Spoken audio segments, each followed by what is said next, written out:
پھر اسی طرح انسان کے دل کی حالت کے مطابق ہی قبر میں بھی اس سے معاملہ کیا جائے گا.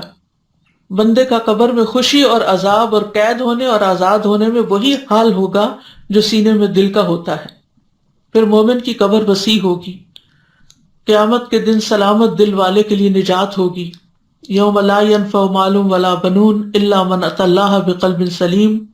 تو ہمیں یہ دعا کثرت سے مانگنی چاہیے، رب اشرح لی صدری، کہ اللہ میرا سینہ کھول دے. اور پھر یہ بھی کہ ہمارے دلوں سے غل دور کر دے، ہمارے دلوں میں نور پیدا کر دے.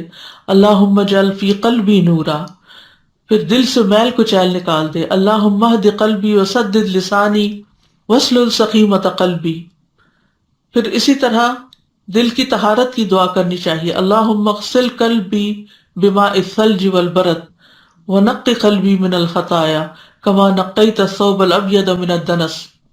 اے اللہ میرے دل کو برف اور اولے کے پانی سے دھو دے اور میرے دل کو خطاؤں سے صاف کر دے. اللہ تعالیٰ سے سلامت دل کا سوال کرنا چاہیے.